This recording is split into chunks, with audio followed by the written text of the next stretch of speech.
ভোটের তারিখ নির্ধারণে প্রাধান্য পাবে ডক্টর ইউনূস তারেক রহমানের বৈঠকে। স্বাগত জানাতে সভাস্থলে থাকবেন প্রবাসী নেতাকর্মীরা।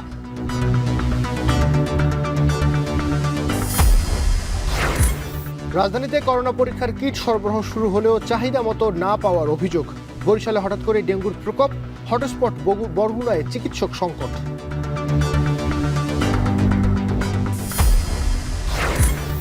দেশে আগামী 2-3 দিনেও তাপমাত্রা কমার সম্ভাবনা নেই, বাড়ছে অস্বস্তি। বেশি তরল পান ও পচা বাসি খাবার না খাওয়ার পরামর্শ। কক্সবাজারের 120 কিলোমিটার সৈকতে ডুবে মৃত্যুর মিছিল। মাত্র 5 কিলোমিটার এলাকায় পর্যটকের নিরাপত্তায় লাইফ গার্ড।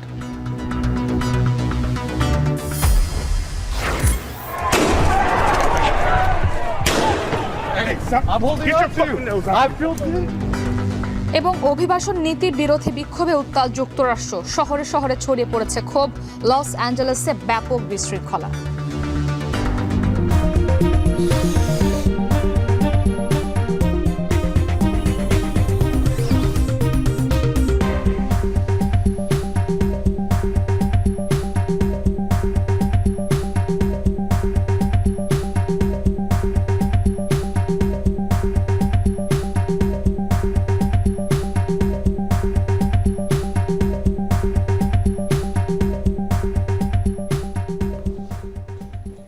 স্বাগত এখন দুপুরে। পুরো আয়োজন জুড়ে আপনাদের সাথে থাকবো আমরা দুজন, আমি ইসরাত মুক্তি এবং আমি নাইম আবির। শুরুতেই প্রধান উপদেষ্টা যুক্তরাজ্য সফরের খবর।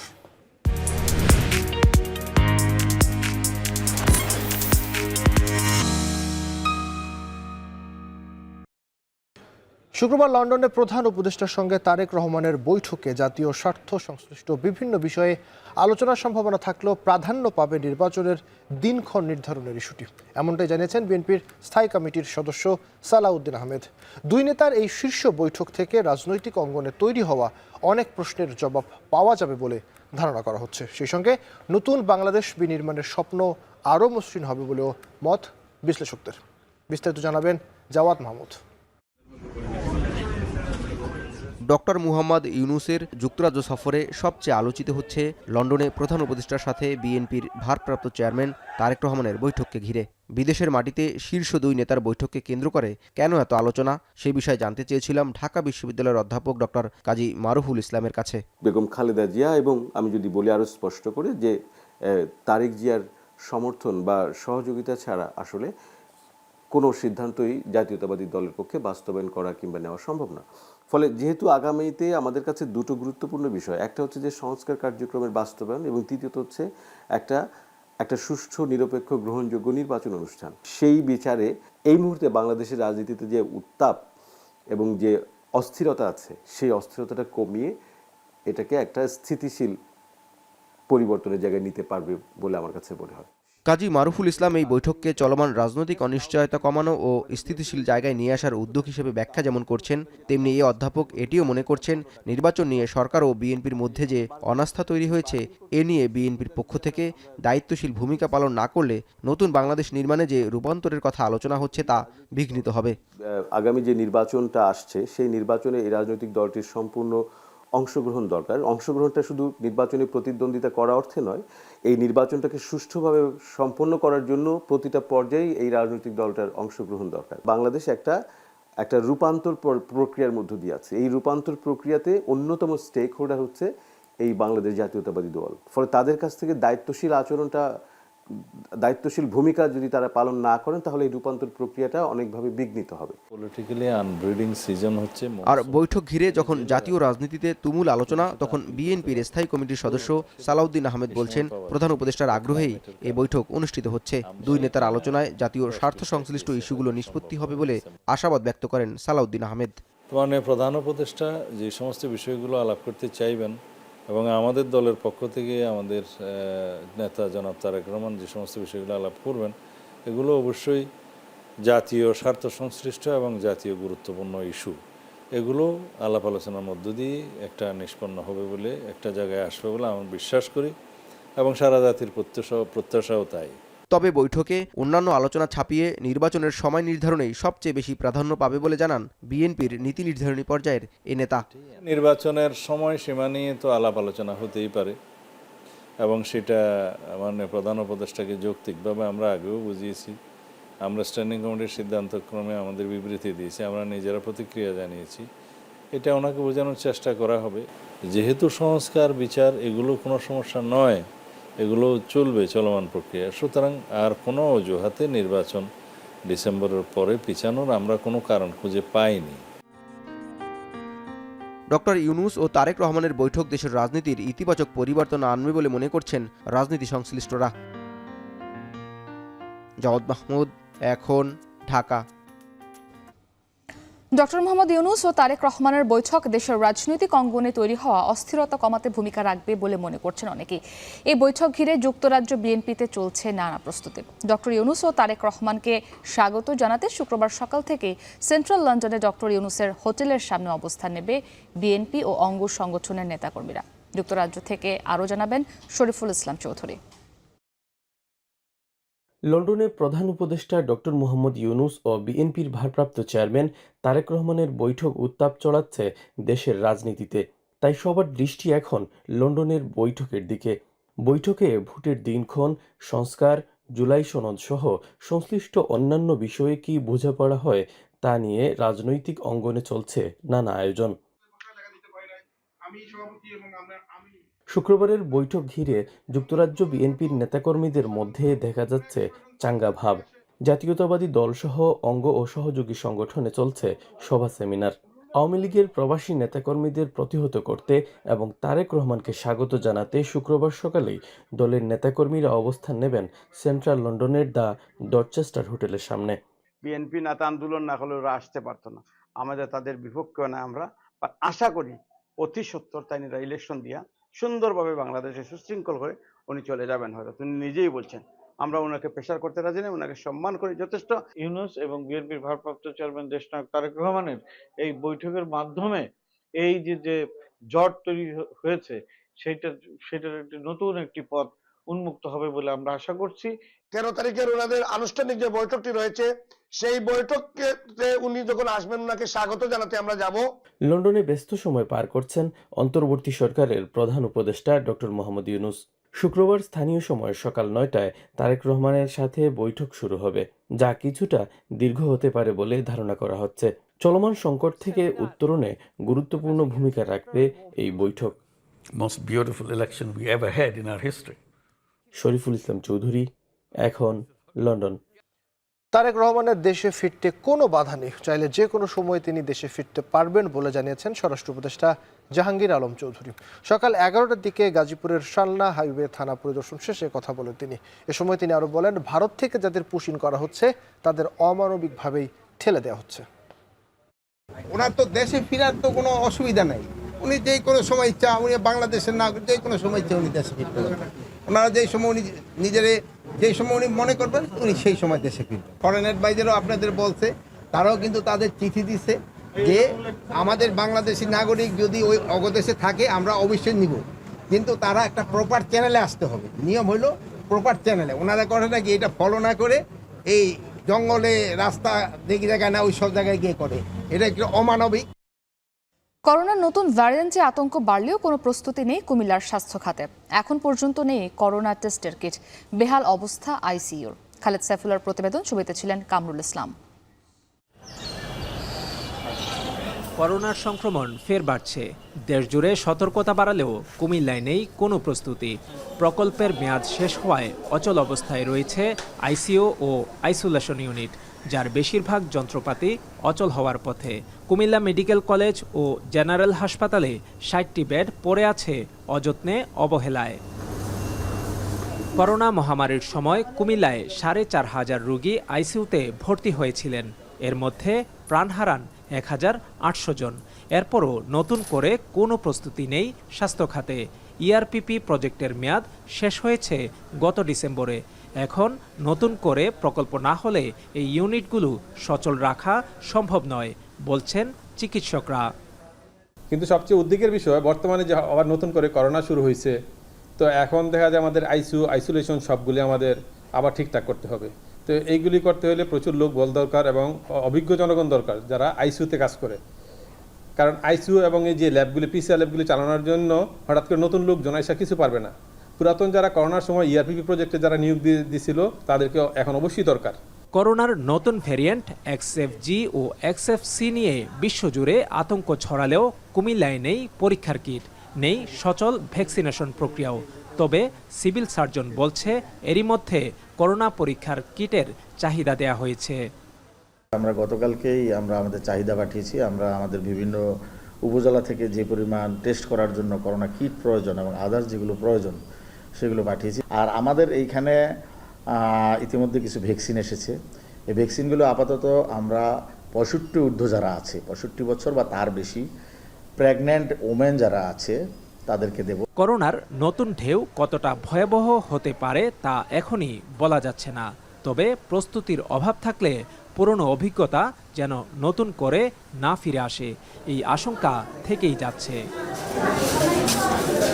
খালেদ সাইফুল্লাহ, এখন কুমিল্লা। দেশ জুড়ে বাড়ছে করোনার সংক্রমণ। পরিস্থিতি মোকাবিলায় মহাখালীর স্বাস্থ্য অধিদপ্তর থেকে বিভিন্ন হাসপাতালে টেস্ট কিট হস্তান্তর শুরু হয়েছে। এ বিষয়ে আরও জানাতে সেখান থেকে আমাদের সাথে যুক্ত হয়েছেন আসিফ ইকবাল খান। আসিফ, প্রথম দিন কতগুলো হাসপাতালে কিট সরবরাহ করা হচ্ছে জানাবেন, এবং যারা কিট নিতে আসছেন তারা কি বলছেন? মুক্তি, নতুন করে করোনার সংক্রমণ বৃদ্ধির পর থেকেই আসলে যেই বিষয়টি বারবার উঠে আসছিল যে করোনা কিট সংকট, তো সেই সংকট নিয়েই কিন্তু আসলে গতকাল কিন্তু স্বাস্থ্য অধিদপ্তরের মহাপরিচালক যে ব্রিফটি করেছিলেন করোনা সংক্রমণ নিয়ে, সেখানে কিন্তু সাংবাদিকরা প্রশ্ন করেছিলেন যে কিটের সংকট নিয়ে। তো সেখানে তিনি বলছিলেন যে করোনা কিটের আপাতত কোনো সংকট নেই, তবে করোনা কিট সংগ্রহের চেষ্টা করা হচ্ছে এবং করোনা কিট বিভিন্ন হাসপাতালে চাহিদা অনুযায়ী দেওয়া হচ্ছে। তো সেই বিষয়টিরই আসলে সত্যতা জানতে আমরা আজকে সকাল থেকেই স্বাস্থ্য অধিদপ্তরে আছি এবং আমরা দেখতে পাচ্ছি যে সকাল থেকেই বিভিন্ন হাসপাতাল থেকে আসলে বিভিন্ন চাহিদা নিয়ে আসা হচ্ছে করোনা কিটের, এবং সেই অনুপাতে আসলে করোনা কিট নিয়ে কিন্তু তারা নিজ নিজ হাসপাতালে যাচ্ছেন। আমরা সকাল থেকে দেখেছি চিটাগং মেডিকেল কলেজ, আমরা দেখেছি কুর্মিটোলা হাসপাতাল, আমরা দেখেছি যে ঢাকা মেডিকেল সহ বিভিন্ন হাসপাতাল থেকেই কিন্তু আসলে করোনার কিট সংগ্রহের জন্য তারা এসছেন এবং সেই অনুযায়ী তারা কিট নিচ্ছেন। তবে আমরা যারা কিট নিতে এসছেন তাদের সাথে কথা বলে যেটি জানতে পেরেছি আসলে যে তারা তাদের যে চাহিদাটা দিচ্ছেন সেই অনুপাতে কিন্তু তারা আসলে কিটটি পাচ্ছেন না। আমরা কয়েকজনের সাথে কথা বলেছি, তারা বলছেন যে ক্ষেত্র বিশেষে তারা 1000টি কিট চাইলেও আসলে তারা 200 বা 250 মতো কিট পাচ্ছেন। সেই বিষয়ে আমরা আসলে সংক্রমণ ব্যাধির স্বাস্থ্য অধিদপ্তরের যিনি লাইন ডিরেক্টর আছে হালিমুর রশিদ, তার সাথে কথা বলেছি। তিনি যেটি বলছেন যে যেই হাসপাতালগুলো আছে তাদের সক্ষমতা বা তাদের ল্যাবে পরীক্ষা করার সক্ষমতা, তাদের -40 ডিগ্রি তাপমাত্রায় কিট সংরক্ষণের সক্ষমতা, তার উপর ভিত্তি করে এবং স্বাস্থ্য অধিদপ্তরের যে সক্ষমতা আছে সেই অনুযায়ী ভিত্তি করে আসলে তারা কিট সরবরাহ করছেন।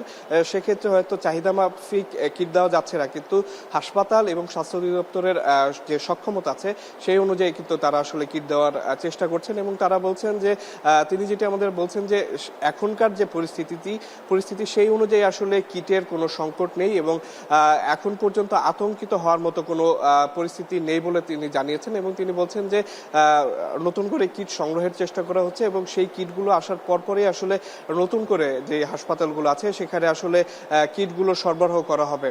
যেটি তিনি আমাদের আরও জানিয়েছেন যে এখন যেটি বেশি প্রয়োজন সেটি হলো আসলে জনসচেতনতার বলতে তিনি যেটি বলছেন যে মাস্ক পরা এবং পরিষ্কার পরিচ্ছন্ন থাকার উপরেই আসলে কিন্তু জোরটা দিয়েছেন। তো এই ছিল আসলে স্বাস্থ্য অধিদপ্তর থেকে কিট নিয়ে আমার কাছে সর্বশেষ। মুক্তি। মহাখালী স্বাস্থ্য অধিদপ্তর থেকে যুক্ত ছিলেন সহকর্মী আসিফ ইকবাল খান। মুক্তি, আমরা তো করোনার খবর জানছিলাম, এবার একটু ডেঙ্গু প্রসঙ্গে আসি। হঠাৎ করেই বরিশালে আমরা দেখলাম যে ডেঙ্গুর প্রকোপ বেশ ভালো রকমভাবে বেড়েছে, যার মধ্যে সবথেকে ভয়ঙ্কর অবস্থা বরগুনার। এবং আমাদের কাছে তথ্য আছে বৃহস্পতিবার দুপুর পর্যন্ত, অর্থাৎ আজ দুপুর পর্যন্ত এই বরিশালের বিভিন্ন জেলায় এই ডেঙ্গু আক্রান্ত রোগীর সংখ্যা ছাড়িয়ে গেছে প্রায় 2 শতাধিক।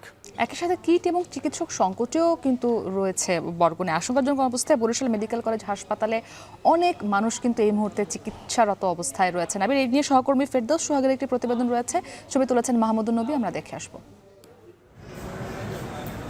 একটা সময় শুধু বর্ষার মৌসুমে ডেঙ্গুর সংক্রমণ হলেও এখন মৌসুমের বাইরেও ছড়াচ্ছে ডেঙ্গুর প্রাদুর্ভাব।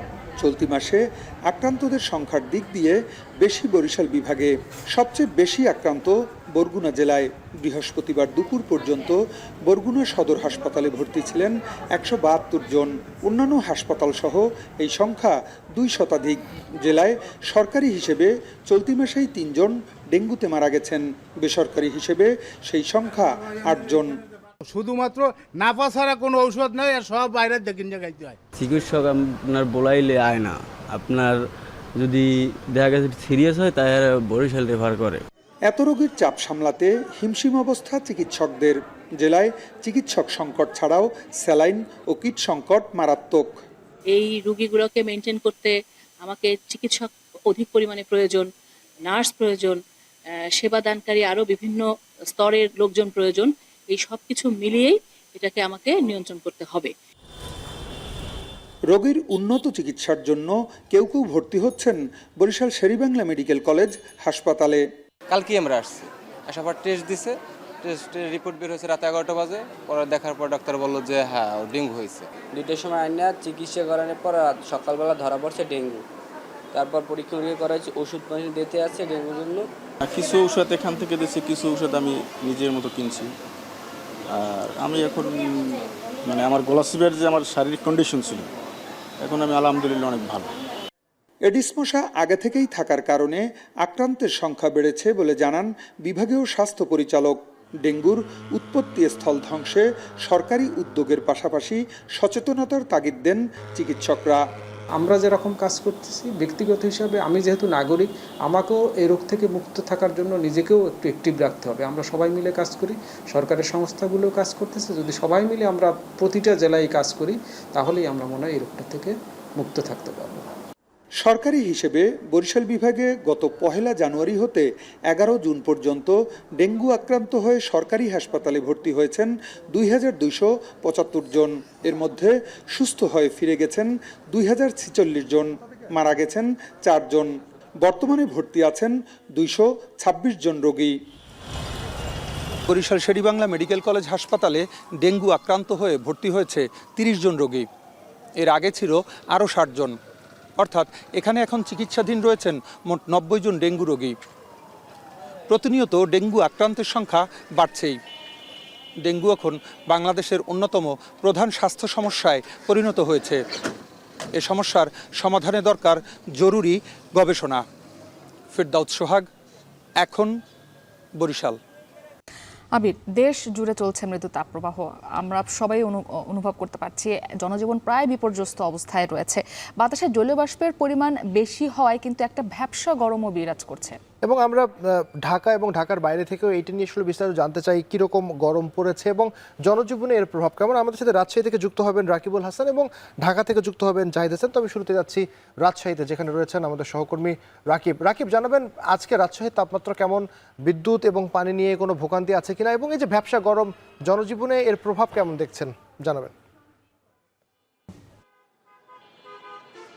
আবির, আসলে সকাল থেকে আমরা যেটি দেখছিলাম যে রাজশাহীর তাপমাত্রা একেবারে প্রত্যেক ঘন্টায় ঘন্টায় পারদ বাড়ছিল, এবং এখন আসলে এই যে অবস্থা, আসলে পিচ পাথরের এই শহরে যারা দাঁড়িয়ে আছেন বাইরে, তারা বুঝতে পারছেন যে একেবারে মোমের মতো গলে যাওয়ার মতো একটি অবস্থা।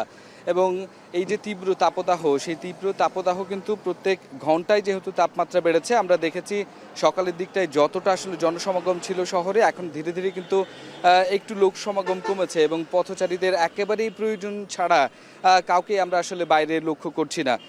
কাজের প্রয়োজনে যারা এসেছেন তারা ছাতা ব্যবহার করেছেন, এছাড়া যারা শ্রমজীবী মানুষ খেটে খায়, কায়িক শ্রম করেন, তাদেরকে আমরা দেখেছি প্রচণ্ড ক্লান্ত হয়ে যাচ্ছেন তারা, কেননা আসলে এই যে তীব্র তাপদাহ, এতে আসলে ঘেমে যাচ্ছেন রিক্সা, অটোরিকশা চালক, এছাড়া যারা কায়িক শ্রম করেন তারা কিন্তু একেবারে ঘেমে অস্থির অবস্থা হচ্ছেন, কাহিল হয়ে যাচ্ছেন। এবং পথচারীদেরকে আমরা দেখেছি ছাতা নিয়ে আসলে পথে বের হতে।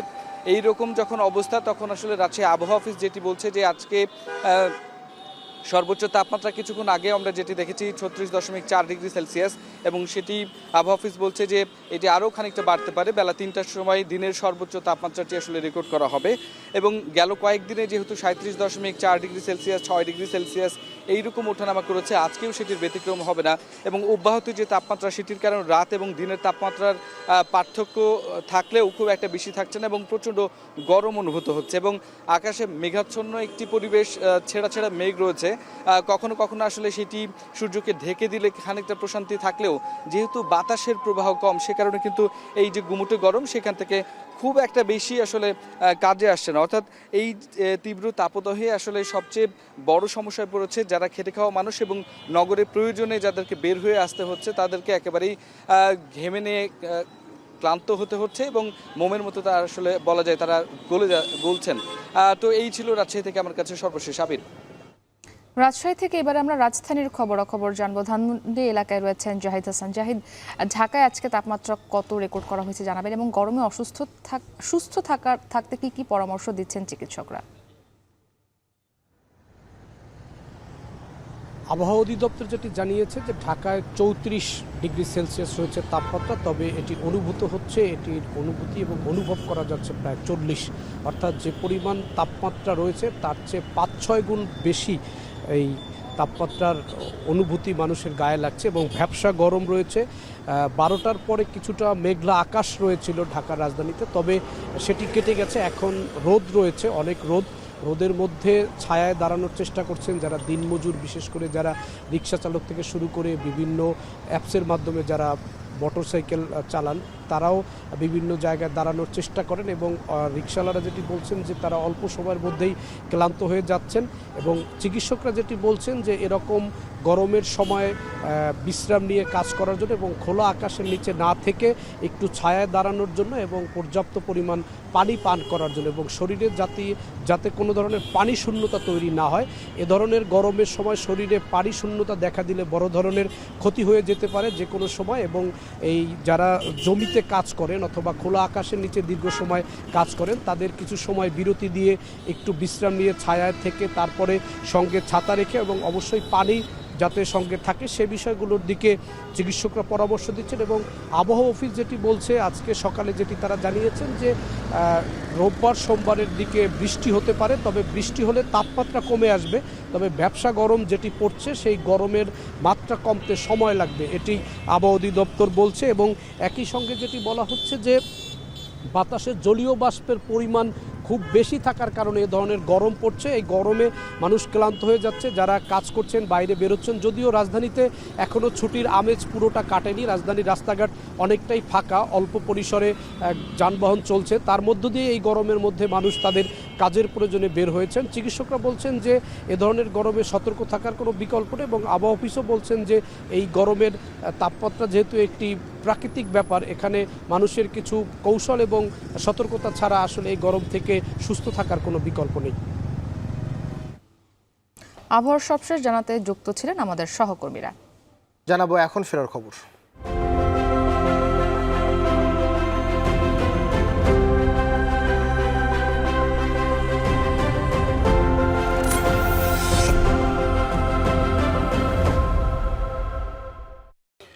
ঈদের পর রাজধানীমুখী যাত্রী চাপ বাড়ছে। যানজটের ভোগান্তি এড়াতে আগেভাগে ফিরছেন অনেকে। সড়ক ও রেলপথে যাত্রা স্বস্তির হলেও স্বাস্থ্যবিধি মানছেন না যাত্রীরা। এদিকে করোনা প্রতিরোধে রেল কর্তৃপক্ষ শুরুতে মাস্ক পরবার ব্যাপারে যাত্রীদের সচেতন করার কথা জানালেও বাস্তব চিত্র উল্টো। আর জানাবেন শাহিনুল ইসলাম সাগর। ঈদুল আজহার দীর্ঘ ছুটি শেষে কর্মস্থলে এবার শুরু ফেরার পালা। শেষ মুহূর্তের ভিড় এড়াতে আগেভাগেই রাজধানী ফিরছেন অনেকেই। এবার ঈদে স্বস্তিতেই যাওয়া আসা করেছেন নগরবাসী। তবে ঈদের আগে উত্তরবঙ্গমুখী সড়কপথে ছিল ব্যাপক যানজট। সেই অভিজ্ঞতা থেকেই যানজট এড়াতে অনেকেই আগেভাগে ফিরছেন কর্মস্থলে। পর্যায়ক্রমে আমরা যেতে পারছি এবং সুন্দর ঈদ যাত্রা আসার সময় তাই হয়েছে। আমরা নড়াইল থেকে আসছি তো ওই দিক থেকে একটু টিকিটের সমস্যা ছিল, বাট ঢাকা গুলিস্তান নামার পর থেকে ইনশাল্লাহ কোনো সমস্যা হয় নাই। বাসের কোনো টিকিট পেতেও কোনো প্রবলেম হয় নাই, আর হচ্ছে গিয়ে আপনার টিকিটের দামও বেশি নেয় নাই, অন্য অন্য সময় যেরকম নেয় ঠিক সেরকমই আছে। এদিকে শিডিউল বিপর্যয় না থাকায় নির্বিঘ্নে রাজধানী ফিরছেন রেলপথের যাত্রীরা। শতভাগ অনলাইন হওয়ায় টিকিট পেতেও কমেছে ভোগান্তি। এবার ট্রেনে ভালো আসতেও পারছি, যাইতেও পারছি। অন্যান্য দিনের তুলনায় আমাদের এবার ক্রসিংটা একটু তুলনামূলক স্টেশনে পড়ছে, আর একটু কম পড়ছে। এই কারণে অন্যান্য সময়ের তুলনায় একটু কম সময় লাগছে। সুন্দরভাবে এসেছি, কোনো যানজট কোনো কিছুই ছিল না, টিকিটও ভালোভাবে কেটেছি। পুরো ঈদযাত্রা স্বস্তিদায়ক করতে প্রস্তুতি রয়েছে বলে জানিয়েছে রেল কর্তৃপক্ষ। তবে করোনা আতঙ্কে স্বাস্থ্যবিধি মানার নির্দেশনা থাকলেও যাত্রীদের সচেতনতা চোখে পড়েনি। তবে শুরুর দিকে যাত্রীদের মাস্ক পরতে সচেতন করা হয়েছে বলে জানান স্টেশন ম্যানেজার। যাত্রীদের ভ্রমণ স্বস্তিদায়ক ছিল এবং ঈদের পরেও আজকে চতুর্থ দিন যাত্রীদের ভ্রমণ স্বস্তিদায়ক আছে। এই ভ্রমণ যাত্রা যেন স্বস্তিদায়ক থাকে সেই ব্যাপারে আমাদের যথেষ্ট প্রস্তুতি আছে। এই নির্দেশনার আলোকে আমরা স্টেশনে এবং ট্রেনে পিএস সিস্টেমের মাধ্যমে যাত্রী সাধারণকে এই বিষয়ে সচেতন করছি।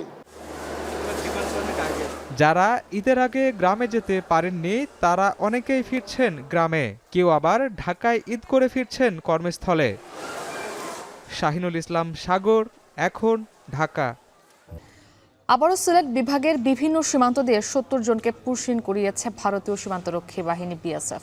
বৃহস্পতিবার ভোর রাতে সিলেট ও সুনামগঞ্জের বিভিন্ন সীমান্ত দিয়ে এই পুশিনের ঘটনা ঘটে। বিজেপি জানায়, জৈন্তাপুর উপজেলার মোকামপুঞ্জি সীমান্ত এলাকা দিয়ে রাত ৩টার দিকে ৯ শিশু ও ৪ নারী সহ ১৭ জনকে পুশিন করে। এ সময় তাদেরকে আটক করে বিজিবি। এছাড়া একই উপজেলার মিনাটিলা সীমান্ত এলাকা দিয়ে পুশিনের সময় ১৪ জন নারী ও শিশু সহ আরও ২৩ জনকে আটক করে বিজিবি ৪৮ ব্যাটালিয়ন। আটককৃত সবাই লালমনিরহাট ও কুড়িগ্রাম জেলার বাসিন্দা বলে জানিয়েছে বিজিবি। এছাড়া সিলেটের কালাইরাগ সীমান্ত দিয়ে ১৩ জন ও সুনামগঞ্জের নোয়াকুচ বিওপি সীমান্ত দিয়ে ১৭ জনের পুশিনের ঘটনা ঘটেছে। ১২০ কিলোমিটারের সমুদ্র সৈকতের ১১৫ কিলোমিটারই পর্যটকদের জন্য অরক্ষিত। মাত্র ৫ কিলোমিটার এলাকার জন্য কাজ করে লাইফগার্ড। সাগরের নিচে থাকা গুপ্ত খাল, প্রবল স্রোত আর সীমিত উদ্ধার তৎপরতায় সমুদ্রে গোসল করতে নেমে গিয়ে ঘটছে প্রাণহানি। ঈদের ছুটিতে সমুদ্র সৈকতে ৬ জনের মৃত্যুর ঘটনায় আবারও সামনে আসছে সৈকতের চরম অব্যবস্থাপনার চিত্র। আর জানাবেন মনতোষ বিদুক। ঈদুল আজহার ছুটিতে মাত্র ৩ দিনেই কক্সবাজার ভ্রমণ করেছেন ৩ লাখের বেশি পর্যটক। তাদের ৯০% গিয়েছেন সাগরে নামতে। কিন্তু এই আনন্দঘন মুহূর্তের পেছনেই লুকিয়ে আছে ভয়ঙ্কর ঝুঁকি। সাগরের নিচে সৃষ্টি হয়েছে একাধিক গুপ্ত খাল ও স্রোতের ফাঁদ। অনেকেই বুঝতেই পারেন না কখন তারা নিরাপদ এলাকা ছেড়ে প্রবেশ করেছেন মৃত্যু ঝুঁকির জোনে। গত ৩ দিনে সমুদ্রে ডুবে মারা গেছেন পর্যটক সহ অন্তত ৬ জন। গত ১০ বছরে এ সংখ্যা অন্তত ৬০। সমুদ্রের মতো যাবে, মানুষ আসতেছে, এত দূরে না যেয়ে যদি নিজের সাবধানতা বজায় রাখে তাহলে এটা খুব কমে আসবে এই দুর্ঘটনাগুলো। এখানে দেখাশোনা করার জন্য লোকজন বাড়াইতে হবে। সৈকতের কলাতলি থেকে লাবণী পর্যন্ত মাত্র ৫ কিলোমিটার জুড়ে কাজ করছে সি সেফ লাইফগার্ড নামে বেসরকারি একটি সংস্থার ২৭ জন উদ্ধারকর্মী। কিন্তু বাকি ১১৫ কিলোমিটার টেকনাফ থেকে কলাতলি এবং শৈবাল পয়েন্ট থেকে নাজিরা টেক পর্যন্ত সম্পূর্ণ অরক্ষিত। এই এলাকায় যদি কেউ নিখোঁজ হন, ওই অঞ্চলগুলোতে উদ্ধার কার্যক্রম প্রায় অসম্ভব হয়ে পড়ে। তাদেরকে আমরা কিন্তু পালাক্রমে নিষেধ করতেছি, আমরা একটা টিম যাচ্ছি, নিষেধ করতেছি যেন ডেঞ্জারের জন্য না যায়। মাত্র ২৭ জন লাইফগার্ড মাত্র ৩টি পয়েন্টেই এই সেবাটি দিচ্ছে। এইখানটায় বর্তমানে প্রয়োজন অন্তত ১০০ জন লাইফগার্ড। কক্সবাজারের অতিরিক্ত জেলা ম্যাজিস্ট্রেট জানালেন, পর্যটকদের নিরাপত্তা নিশ্চিত করতে লাইফগার্ড ও বিচকর্মীর সংখ্যা বাড়ানোর পরিকল্পনা এবং জনসচেতনতা সৃষ্টিতে কাজ করছে প্রশাসন। রাত ৩টা-৪টা পর্যন্ত মোবাইল রেসপন্স করছি। কখনো কখনো কোনো বিচে এমন দেখেছি ১২টা, ১টা, ২টা সময়ও কেউ পানিতে নামছে। এটি খুবই অনভিপ্রেত, এটি কাম্য নয়। পর্যটকদের সচেতন হতে হবে। বাংলাদেশের সবচেয়ে জনপ্রিয় পর্যটন গন্তব্য কক্সবাজারে বিলাসবহুল হোটেল মোটেল রয়েছে অনেক, কিন্তু পর্যটকদের জীবনের জন্য প্রয়োজনীয় নিরাপত্তা এখনও নিশ্চিত হয়নি। কবে এই উদাসীনতার অবসান হবে সেটাই এখন বড় প্রশ্ন। এখন কক্সবাজার। মানবতা বিরোধী অপরাধের অভিযোগ তুলে পাতানো বিচারের সঙ্গে জড়িতদের শাস্তির আওতায় আনার দাবি জানিয়েছেন সদ্য খালাসপ্রাপ্ত জামায়াত নেতা এটিএম আজহারুল ইসলাম। কারামুক্তির পর নিজ এলাকা রংপুরের তারাগঞ্জে ঈদ পুনর্মিলনী অনুষ্ঠানে এই মন্তব্য করেন তিনি। যারা আজকে আমাদের বিরুদ্ধে অনেক কথা বল, কল্প কাহিনী বানিয়েছেন, তারা আজকে চুপ মারে গেছেন। এটা শুধু আমার মুক্তির কারণেই, আমাদের এর আগে যাদের ফাঁসি দেওয়া হয়েছে, পূর্ণাঙ্গ রায় বের হলে আমরা দেখতে পাবো তাদের ফাঁসিকেও অন্যায়ভাবে হত্যা করা হয়েছে। তাদেরকে এই হত্যাকাণ্ডের সাথে যারা যেখানে যেভাবেই জড়িত, আমি আপনাদের মাধ্যমে সরকারকে জানাতে চাই তাদেরকে আইনের আওতায় এনে শাস্তির বিধান করা হোক। সাবেক ভূমিমন্ত্রী সাইফুজ্জামান চৌধুরীর যুক্তরাজ্যে মালিকানাধীন আরও সম্পদ জব্দ করেছে দেশটির ন্যাশনাল ক্রাইম এজেন্সি এনসিএ। বুধবার এই তথ্য নিশ্চিত করেছে আল জাজিরার ইনভেস্টিগেশন ইউনিট। এর আগে সাইফুজ্জামান চৌধুরীর সম্পদ জব্দ করার অনুরোধ জানিয়ে যুক্তরাজ্যের এনসিএর কাছে লিখিত চিঠি পাঠায় বাংলাদেশ সরকার। এর জেরেই মূলত তার সম্পদ জব্দ করা হয় বলে তথ্যে উঠে আসে প্রতিবেদনে। অর্থ আত্মসাতের দায়ে তার বিরুদ্ধে তদন্ত চলছে। লস অ্যাঞ্জেলেসে কারফিউ জারির পর অবৈধ অভিবাসীদেরকে ধরতে ট্রাম্প প্রশাসনের যে অভিযান ছিল সেটির বিরুদ্ধে যে বিক্ষোভ চলছে আমরা জানি, এই বিক্ষোভটি কিন্তু এই মুহূর্তে 17টি শহরে ছড়িয়ে পড়েছে। এবং যদি বলি টানার 6ষ্ঠ দিনের বিক্ষোভে আন্দোলনকারীদের থামাতে এই মুহূর্তে গণহারে ধরপাকড় করছে পুলিশ। যদিও আন্দোলন ছড়িয়ে পড়ার বিষয়ে কিছুই জানেন না প্রেসিডেন্ট ট্রাম্প, অন্যদিকে লস অ্যাঞ্জেলেসের যে মেয়র তিনি আসলে দাবি করছেন আন্দোলনকে উস্কে দেয়া হয়েছে আসলে হোয়াইট হাউস থেকে। এই বিষয়ে আমাদের হাতে প্রতিবেদন রয়েছে, নাফিয়া আরমান মনন জানাবেন বিস্তারিত। বিভিন্ন দেশের পতাকা, ব্যানার ও ফেস্টুন হাতে লস অ্যাঞ্জেলেসের রাস্তায় হাজারো মানুষ। অভিবাসন বিরোধী অভিযানের বিরুদ্ধে এই আন্দোলন চলছে গেল 6 দিন ধরে, তবে একটুও পাল্টেনি দৃশ্যপট। আন্দোলনের জনস্রোত থামাতে বল প্রয়োগের পাশাপাশি নির্বিচারে ধরপাকড় চালাচ্ছে পুলিশ। টানা দ্বিতীয় দিনের মতো শহরটিতে জারি রয়েছে রাত্রিকালীন কারফিউ। পাশাপাশি দ্রুততার সঙ্গে কার্যকর করা হচ্ছে অভিবাসীদের নির্বাসন। ইতোমধ্যে বিক্ষোভ ছড়িয়ে পড়েছে শিকাগো, নিউ ইয়র্ক, ওয়াশিংটন ও অস্টিন সহ 17টি শহরে। বেশ কয়েকটি শহরে ব্যবসা প্রতিষ্ঠানে চলছে লুটপাট। ওয়াশিংটনের স্পোকেন শহরে জারি করা হয়েছে জরুরি অবস্থা ও রাত্রিকালীন কারফিউ। বর্তমান পরিস্থিতিতে অভিবাসী ও শরণার্থী পরিবারের মধ্যে ভয়ের পরিবেশ বিরাজ করছে বলে জানিয়েছেন শহরের মেয়র। ইতোমধ্যে সিটি কাউন্সিল প্রেসিডেন্ট সহ আটক করা হয়েছে অর্ধশতাধিক বিক্ষোভকারীকে। বিতর্ক সত্ত্বেও ক্যালিফোর্নিয়ায় কাজ করছে 4000 ন্যাশনাল গার্ড সদস্য। শনিবারের মধ্যে মাঠে নামছে আরও 700 মেরিন সদস্য। পরিস্থিতি নিয়ন্ত্রণে টেক্সাসেও ন্যাশনাল গার্ড পাঠিয়েছে পেন্টাগন। যদিও যুক্তরাষ্ট্র জুড়ে বিক্ষোভ ছড়িয়ে পড়া সম্পর্কে কিছুই জানেন না ডোনাল্ড ট্রাম্প। মার্কিন প্রেসিডেন্টের দাবি, ক্যালিফোর্নিয়া অঙ্গরাজ্য সরকারের ব্যর্থতায় পরিস্থিতির অবনতি হয়েছে।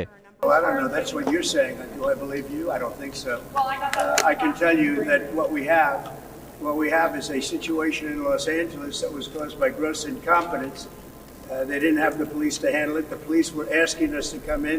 লস অ্যাঞ্জেলেসের মেয়রের দাবি, আন্দোলনকে উস্কে দিয়েছে হোয়াইট হাউস। বিপরীতে বেআইনি কার্যক্রমে জড়িতদের সাজা নিশ্চিত করা হবে বলে জানিয়েছেন শহরটির ডিস্ট্রিক্ট অ্যাটর্নি। এদিকে অভিবাসন বিরোধী অভিযানে ন্যাশনাল গার্ড ও মেরিন সদস্য মোতায়েনে ট্রাম্প প্রশাসনের সিদ্ধান্ত গড়িয়েছে আদালতে। বৃহস্পতিবার এ বিষয়ে চলবে শুনানি।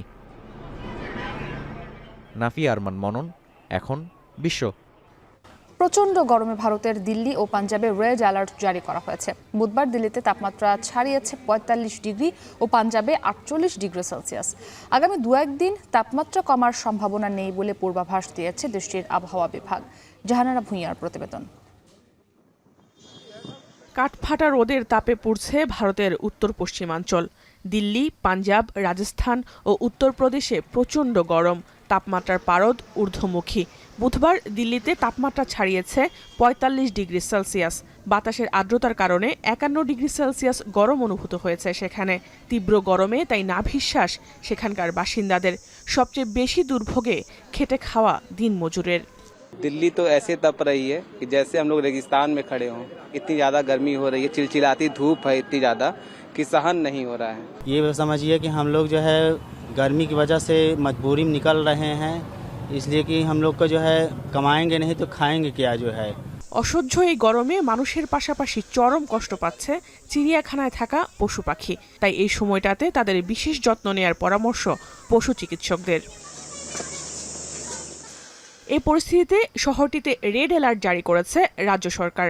বাসিন্দাদের জরুরি প্রয়োজন ছাড়া সরাসরি সূর্যের আলোতে না যাওয়া, প্রচুর পানি খাওয়া ও দুপুরের প্রচণ্ড রোদে ঘরে থাকার পরামর্শ রাজ্য সরকারের। শুক্রবার দিল্লিতে সর্বোচ্চ তাপমাত্রা হতে পারে 47 ডিগ্রি সেলসিয়াস। এরপর থেকে তাপমাত্রা কিছুটা কমতে পারে বলে পূর্বাভাস দিয়েছে ভারতের আবহাওয়া বিভাগ। দিল্লির পাশাপাশি রেড অ্যালার্ট জারি রয়েছে পাঞ্জাবেও। প্রদেশটিতে বুধবার তাপমাত্রা ছাড়িয়েছে 48 ডিগ্রি সেলসিয়াস। সামনের দিনগুলোতে তাপমাত্রা আরও বাড়তে পারে বলে শঙ্কা জানিয়েছে পাঞ্জাবের আবহাওয়া বিভাগ। জাহানারা ভুঁইয়া, এখন বিশ্ব। আবির, শ্রীলঙ্কা সফর দিয়ে বাংলাদেশ ক্রিকেট দলের টেস্ট চ্যাম্পিয়নশিপের যে নতুন সাইকেল সেটি আসলে শুরু হচ্ছে এবং সাম্প্রতিক সময়ের যে লজ্জাজনক পরাজয় সেগুলোকে পেছনে ফেলে জয় দিয়েই শুরুর প্রত্যাশা করছেন অধিনায়ক। এই প্রেস কনফারেন্সে নাজমুল হোসেন শান্ত অধিনায়ক তিনি জানিয়েছেন যে দলটি দেয়া হয়েছে সেই দলে তিনি সন্তুষ্ট প্রকাশ করেছেন এবং এবাদত হোসেনের ফেরাকেও ইতিবাচক হিসেবেই তিনি দেখছেন। নিয়ে আমাদের হাতে প্রতিবেদন রয়েছে, ওয়াসিউল হক পান্থ জানাবেন বিস্তারিত। ক্রিকেটের মাঠের খেলায় সাম্প্রতিক সময়টা ভুলে যাওয়ার মতোই কাটিয়েছে টিম বাংলাদেশ। জিম্বাবুয়ের বিপক্ষে ঘরের মাঠে টেস্ট, আরব আমিরাত ও পাকিস্তানে টি-20 সিরিজে লজ্জাজনক হার। সব ফরম্যাটেই হারের বৃত্তে টাইগাররা। শ্রীলঙ্কা সফর দিয়ে শুরু হচ্ছে ওয়ার্ল্ড টেস্ট চ্যাম্পিয়নশিপের নতুন সাইকেল। আর এই সফর দিয়েই নতুন করে শুরুর প্রত্যাশা অধিনায়ক নাজমুল হোসেন শান্তর। আলহামদুলিল্লাহ ভালো প্রিপারেশন হয়েছে। শ্রীলঙ্কায় টেস্টে আমরা এর আগে জিতেছি, সো আশা করব যে এবারও ভালো কিছু হবে ইনশাআল্লাহ। নতুনভাবে আমার মনে হয় টেস্ট সার্কেল শুরু হচ্ছে, ওয়ানডে অনেকদিন পরে আবার আমরা খেলবো চ্যাম্পিয়ন্স ট্রফির পরে। সো আমি বিশ্বাস করি যে এই টিমটা ভালোভাবে কামব্যাক করতে পারবে। দল নিয়ে সন্তুষ্ট অধিনায়ক শান্ত। প্রস্তুতি নিয়ে কিছুটা ঘাটতি থাকলেও এর অজুহাত দিতে চান না তিনি। দল নিয়ে আমি খুবই খুশি। দলে আমি যেই প্লেয়ারগুলোকে চেয়েছিলাম ওই প্লেয়ারগুলোকে আমি 100% পেয়েছি। এবাদত ওর পিক সময় ইনজুরটা হয়েছে, সো কামব্যাক করেছে, বাংলাদেশ টিমে আবার খেলবে ইনশাল্লাহ যদি অপরচুনিটি আসে। প্রিপারেশনটা মোটামুটি ভালোই হয়েছে, বাট হ্যাঁ এটা বলবো যে আরেকটু বেটার হতে পারতো, বাট এক্সকিউজ হিসেবে এটা দিতে চাই না। বাট যতটুকু হয়েছে আলহামদুলিল্লাহ ভালো প্রিপারেশন হয়েছে।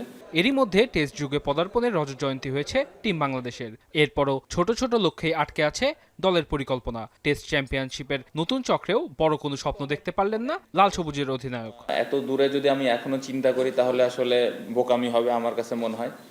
ছোট ভাবে যদি আমরা আগাইতে পারি তাহলে খুব ভালো। কারণ আপনি যদি দেখেন আমরা যখন শুরু করেছিলাম এর আগের সার্কেলে আমরা একটা ম্যাচ জিতেছিলাম, গত সার্কেলে আমরা 4টা ম্যাচ জিতেছি। সো আমাদের একটু ইমপ্রুভ হয়েছে। সো টার্গেট থাকবে যে এই সার্কেলে কিভাবে আরো 2-3টা ম্যাচ বেশি জিততে পারি। 2 টেস্ট ও 3টি করে ওয়ানডে টি-20 খেলতে শুক্রবার শ্রীলঙ্কার উদ্দেশ্যে দেশ ছাড়বে বাংলাদেশ দল। ওয়াসিউল হক পান্থ, এখন, ঢাকা। শেষ করছি এখন দুপুর। তার আগে শিরোনামগুলো আরও একবার।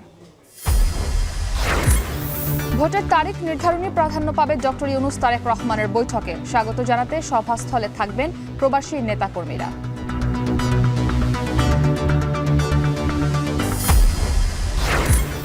রাজধানীতে করোনা পরীক্ষার কিট সরবরাহ শুরু হলেও চাহিদা মতো না পাওয়ার অভিযোগ। বরিশালে হঠাৎ করে ডেঙ্গুর প্রকোপ, হটস্পট বরগুনায় চিকিৎসক সংকট।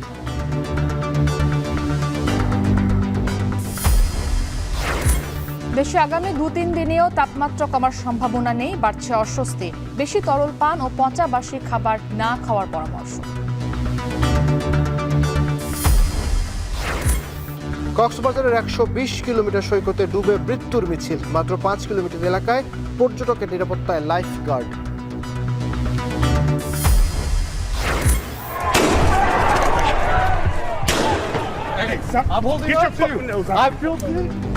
অভিবাসন নীতি বিরোধী বিক্ষোভে উত্তাল যুক্তরাষ্ট্র। শহরে শহরে ছড়িয়ে পড়েছে ক্ষোভ। লস অ্যাঞ্জেলেসে ব্যাপক বিশৃঙ্খলা।